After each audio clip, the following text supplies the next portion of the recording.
Hey, Shalom. Izzy here with Holy Language Institute at holylanguage.com.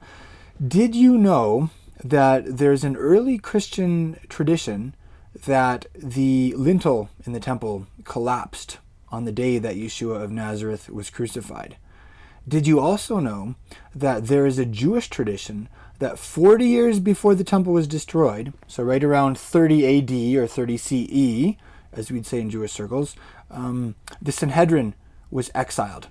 They were no longer able to meet in the place where they had originally met. I want to show you a couple instances of what happened on that day in Christian and Jewish tradition and see what you think. All right, so in Matthew chapter 27, we read that Yeshua, Jesus, cried out again with a loud voice and yielded up his spirit, and behold, the curtain of the temple was torn in two, from top to bottom, and the earth shook and the rocks were split. All right, so when Yeshua died, there was an earthquake, and the curtain, the Hebrew word there is parochet, the parochet in the temple, in the Beit HaMikdash, it was ripped in half. What happened? Are there any references to something happening along those lines outside of the gospel accounts? And the answer is yes, there actually are references to this historical event outside the gospel accounts. Let's have a look firstly at a reference to the parochet, to the curtain in the Mishnah. So if you're not familiar with the Mishnah, basically it's all of the early Jewish histories and interpretations of the Torah. Remember that the Torah was the civil law of Israel in the Second Temple era. So there were lots of legal decisions that had to be made. There was case law involved, and that was all recorded orally. So it was memorized word for word, and then passed on from generation to generation of sage and student until it was finally written down in the late 100s, because it was in danger of beginning to be lost because of the scattering of the Jewish people. So finally the Mishnah was written down, and it's a real treasure, because much of the Mishnah comes from the same time, the time of Jesus, basically, and the time that the New Testament was written. So you have these two writings. You have the writings of the Mishnah and you have the writings of the New Testament, and they're from the same Jewish world. And so often the writings in the Mishnah can help us to understand the world of the Gospels better. And they can give us these really beautiful personal glimpses of Rabbi Jesus and his disciples. And that's what really thrills my heart personally. And this is an example. There's actually a description of the parochet, of the veil in the temple, in the Mishnah. So this is in tractate Shekalim. Basically, this whole tractate is just dedicated to questions about the holy half shekel tax, which was commanded in the Torah. There were lots of details that came up, and the Torah didn't really address these details, and so the leaders of Israel had to make decisions and interpret the Torah, and then finally it was written down in this tractate. So it's really fascinating, because the half shekel tax is mentioned in the Gospel of Matthew. Remember that story about Simon Peter pulling a coin out of a fish's mouth to pay for that tax.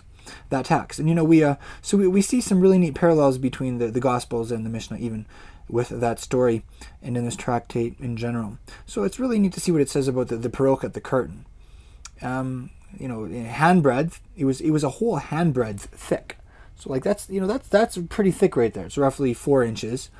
Talks about how it was woven, very, very thick. How long it was, 40 cubits. We don't use cubits to measure anymore generally, but a cubit is basically from the length of your fingers to your elbow. That's a cubit, and it's a little under a foot and a half. But if you think of it in terms of a foot and a half, that's a good way of remembering. So this thing, it was 20 how long here? It was 40 cubits wide, so roughly 60 feet wide, a little bit shorter than 60 feet. Its breadth 20 cubits, so roughly like 30 feet tall. The value was 20,080 dinars. You might be familiar with that term as denarius. Again, from the Gospels, this is another example of how both the Mishnah and the New Testament talk about denariuses. I think technically the plural would actually be denarii. Anyways, and here it's written as dinars. Basically, if you worked for a full day, if you were like a common blue-collar working man, then you would make a dinar a day. The value of this thing was 20,080 dinars. It's a big curtain, a lot of money. They made 2 every year, and it took 300 priests to immerse the thing. Interestingly enough, we have the Hebrew there for baptism, which is to immerse. And so basically they baptized the curtain. Is kind of the Hebrew word there. And so, it's in the Gospels, it just says that there was the curtain and it was torn in two from top to bottom. You're like, okay, well, I can imagine the curtains in the house where I grew up, and as a little boy, it would have been very easy for me to take that thing and just tear it. Little boys have a lot of energy, but you don't actually realize just how shocking it was that the veil of the temple was torn until you realize that the thing was like it was roughly a hand's breadth thick, and it was like almost 60 feet long and 30 feet tall, and it costed. You would have to work for about 20,000 days to make enough money to pay for one of these things. And apparently they went through a couple a year. And it was so heavy, it took 300 priests to immerse the thing. So there are some facts for you about the curtain in the temple, according to the Mishnah.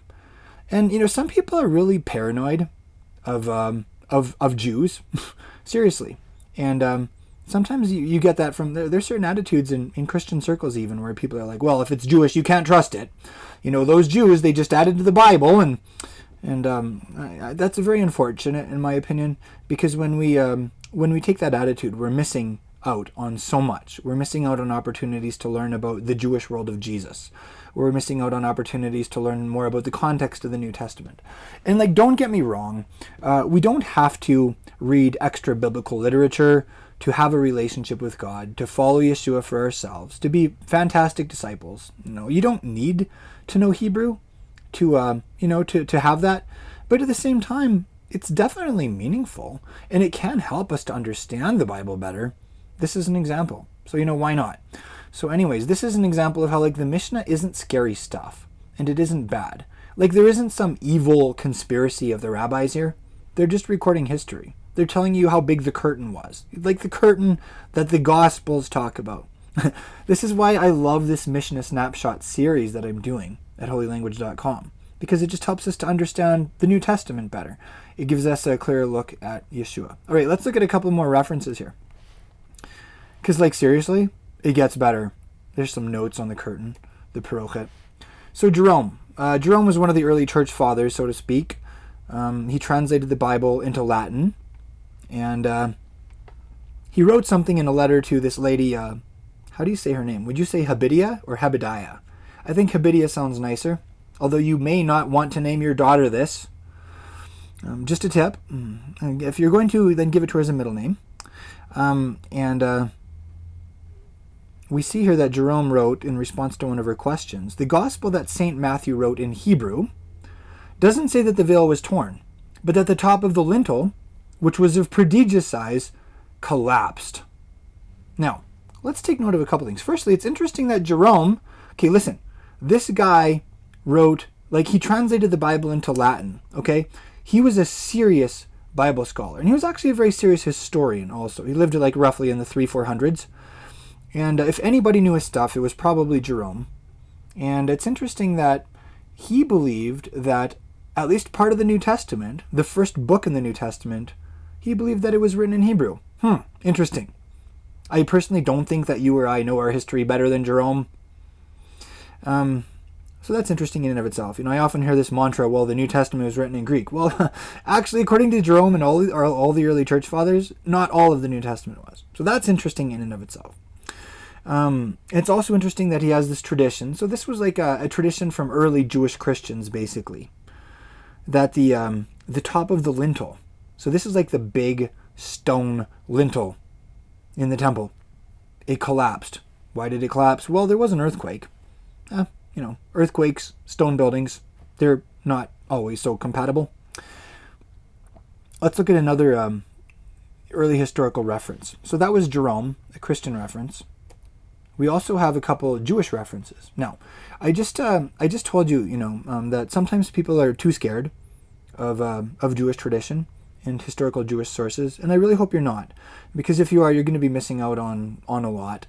These are some references from the Talmud. Now, before you stop watching, before you think that I'm evil because I mentioned the Talmud, I'm not saying that everything in the Talmud is true.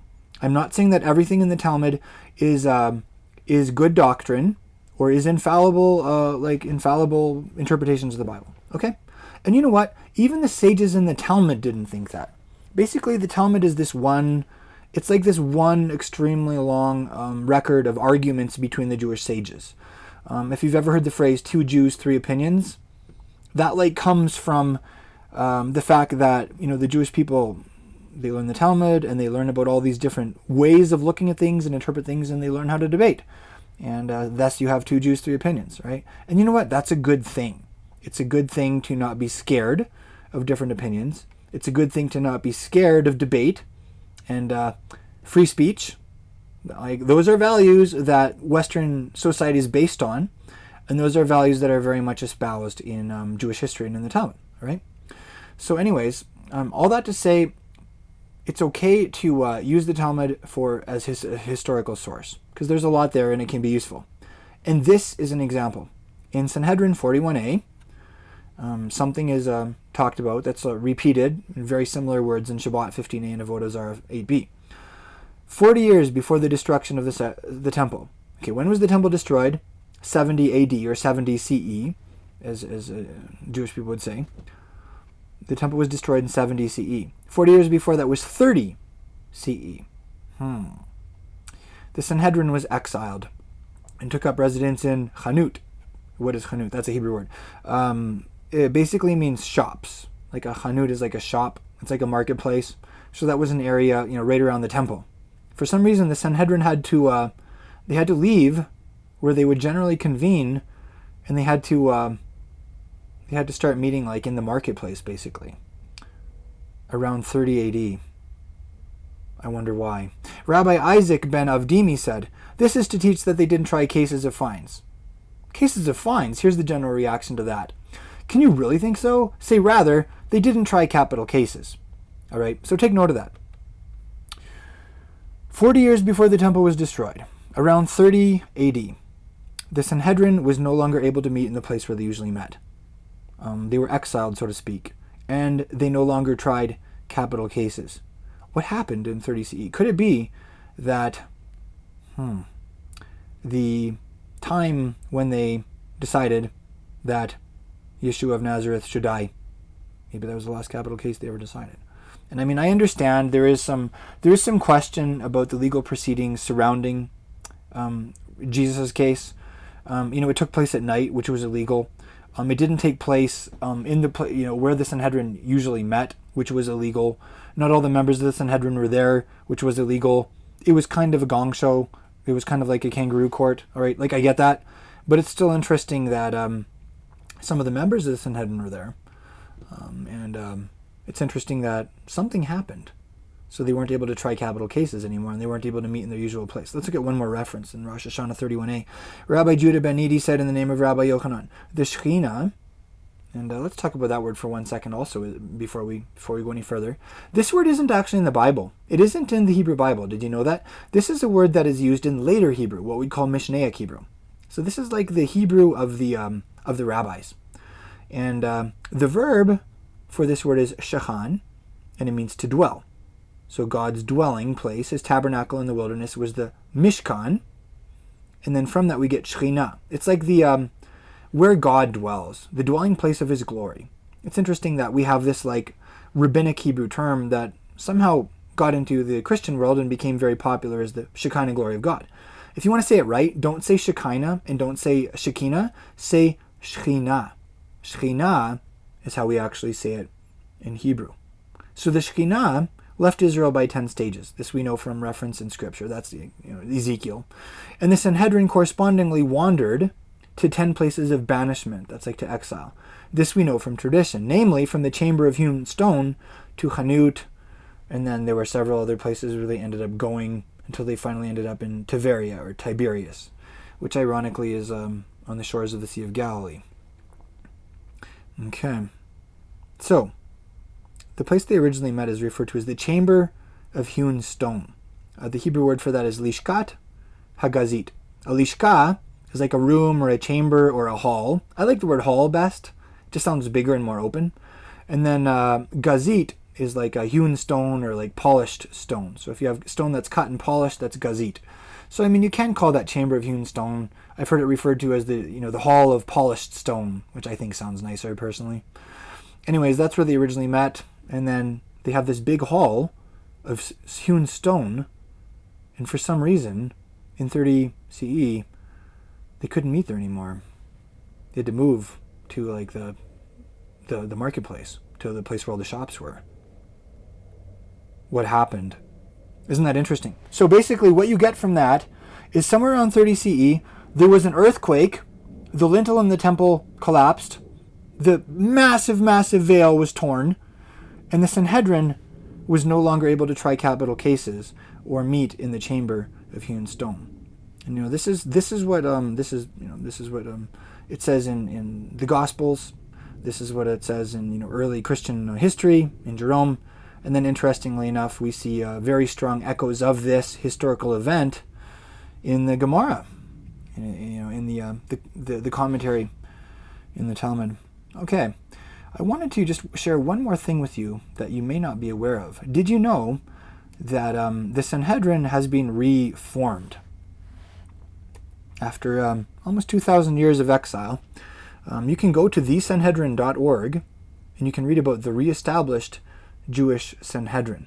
Now you'll notice here, it gives some history, and it doesn't actually say that they're fully fledged.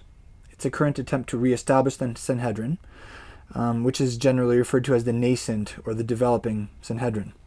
Anyways, check that out for yourself. They're involved in some very big decisions in Israel, and they speak out on some very serious issues.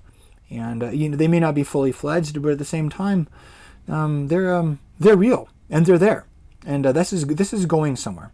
So if you weren't aware of that, the Sanhedrin is back, and the Jewish people have been returning to the land of Israel in the last century and a half, roughly.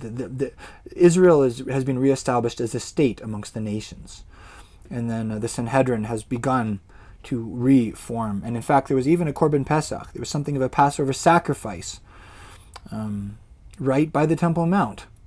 In the not too distant past. So this is going somewhere, and it's something to be aware of. And that's just what I wanted to share with you today. This was actually only one thing that I talked about in my most recent Mishnah Snapshots lesson, lesson 35. I'm going through the Mishnah, and I'm pointing out places where the Mishnah helps us to understand the New Testament better, and where the Mishnah gives us these beautiful personal glimpses of Rabbi Jesus and his disciples. I would love to have you studying with me. Come check us out at holylanguage.com.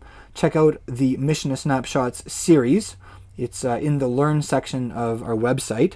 A couple other things that I talked about in Lesson 35. I talked about this Jewish term Hashem, which is used in reference to God. It literally means the name. Interestingly enough, in 3 John, God is referred to as the name, which in Hebrew is Hashem. We talked a little about maybe that's actually the term that John was using there. We talked about the takanot and the maasim of the rabbis.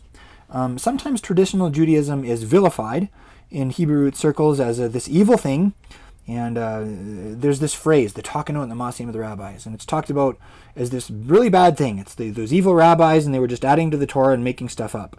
Unfortunately, most of the people who talk about the takanot and the maasim of the rabbis don't have any idea what they're talking about. They don't know what the takanot and the maasim of the rabbis actually were. And if you actually study the Mishnah, you'll discover that most of them were not bad at all. They were actually very good things. Takanot is related to the Hebrew word tikkun olam, to fix the world, to heal the world. And that is indeed what the takanot were about. So we talked about that. Talking about the takanot, we learned that people who were really careful to be clean walked on the side of the road, reminiscent of the story of the Good Samaritan. We talked about this mikvah, this immersion pool in Jerusalem. There was a path going down and another path going up, and that was a picture of so many things. Israel going into exile, Yeshua coming down into this world and going back up, addicts hitting rock bottom. And you know what? We all have addictions, and we've all hit rock bottom at times in our lives. We talked about that.